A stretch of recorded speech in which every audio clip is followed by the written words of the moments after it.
Գագիկ Ծառուկյանի մուլտի վելնեսն արդեն նոր անվանում ունի Երևան վելնես կենտրոն։ Երևանի քաղաքապետարանի կառավարմանն անցած սպորտային համալիրի մուտքի մոտ փոխել են ցուցանակը, տեղադրել Երևան քաղաքի դրոշները։ Համալիրը նաև նոր տնօրեն ունի։ Նշան Մալխասյանը, որը մինչև այս կենտրոնում որպես մարզիչ է աշխատել, ՔՊԱ-ական է, Փաշինյանի ուժի նախընտրական քարոզարշավի ակտիվ մասնակիցներից։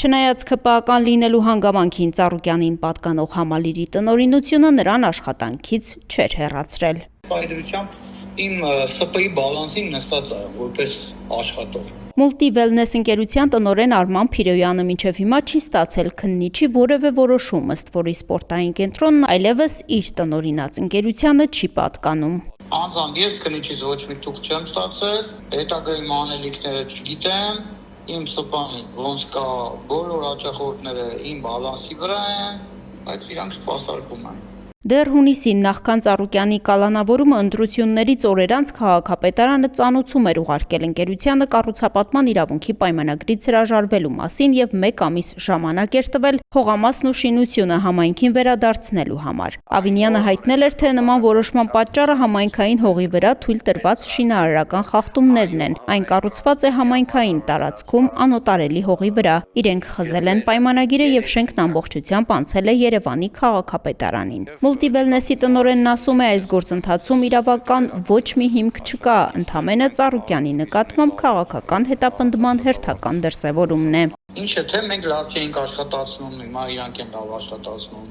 Ասենք եթե քաղաքական չի, բա ինչն է, որ ծանոթում ենք ստացել, նրա մասին է, որ մենք կարողանանք 1 ամիս ծանոթելուց հետո մեր անշարժ գույքը վերցնենք, շենքը թողենք տեղում։ Իրանց միակողմանի խզելու պատճառով, բայց հետո որոշում ենք կայացրել, համ շենքն է շահագործում, համ մեր գույքն է շահագործում, ամեն ինչը։ Առանց իրավական ինչ-որ մի հաստատ խնդիր։ Իսկ դուք իրավապահ մարմին եք դիմել եք։ Այսօր անօրեն ամեն ինչ, ում դիմեմ, ինչի մար դիմեմ։ Փիրոյանի խոսքով Երևանի քաղաքապետ Տիգրան Ավինյանը նույնպես մուլտի վելնեսի այցելուներից էր։ Նրան համալիրը փաթեթ էր նվիրել Ծառուկյանի անունից։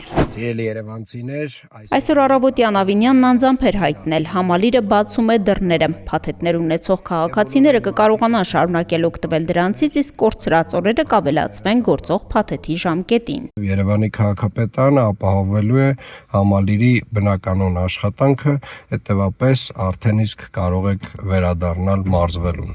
Ավելի ուշ հայտարարություն տարածեց նաև քաղաքապետարանը, հայտնելով, որ կենտրոնի սպասարկման հետ կապված բոլոր ծախսերը կհոգան իրենք։ Քաղաքապետարանը նշել էր, որ կենտրոնի աշխատակազմին, այդ թվում մարզիչներին, առաջարկվել է շարունակել աշխատանքը նոր կառավարման ներքո։ Մեր տեղեկություններով նրանցից ոմանք հրաժարվել են։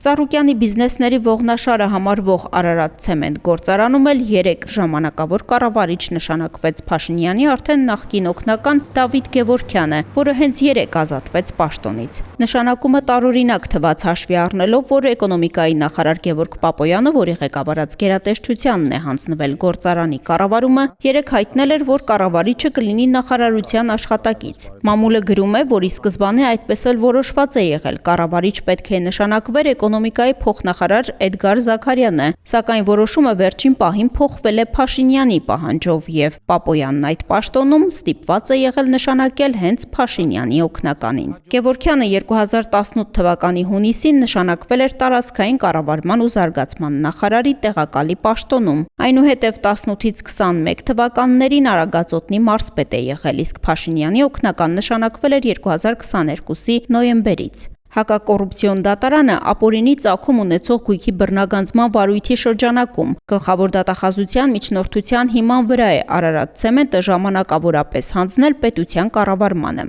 Դատախազությունը Ծառուկյանից պահանջում է խլել ավելի քան 105 միլիարդ դրամի գույք։ Դրանցից 75-ը անշարժ գույք են, 52-ը բնակարան Նոր Նորքում, 5-ը Աբովյան փողոցում, 11-ը Կոտայքի մարզում։ Դրանցից բացի նաև 10 գույքի շուկայական արժեք, 42 տրանսպորտային միջոց, 38 իրավաբանական անձում մասնակցություն, այդ թվում Մուլտի գրուպ կոնցեռնը, Մուլտի ավտոտրանսը, Օնիրա, Քլաբն ու այլ իրավաբանական անձինք։ Այսօր հայտնի դարձավ, որ քննչական կոմիտեում Ծառուկյանին առնչվող նոր վարույթ է նախաձեռնվել։ Պետական եկամուտների կոմիտեն հաղորդագրություն տարածեց, նշելով, որ Ծաղկաձորում գործող Multi Rest House-ը, որը պատկանում է Գագիկ Ծառուկյանին, շուրջ 78 միլիոն դրամի հարկ է թաքցրել։ Նշվում է նաև, որ այս տարվա հունվարի 1-ից մինչև հունիսի 15-ն ընկած ժամանակահատվածում ընկերության կողմից հանրային սննդի ծառայությունների մատուցման իրական շրջանառությունը կազմել է ավելի քան 237 միլիոն դրամ, մինչդեռ ընկերության ֆիսկալային հասույթը նույն ժամանակահատվածում 136 միլիոն է կազմել։ Գագիկ Ծառուկյանը, հիշեցնենք, կալանքի տակ է խարդախության և փողերի լվացման մեղադրանքներով, իսկ նրա բիզնեսները կապարակնքված։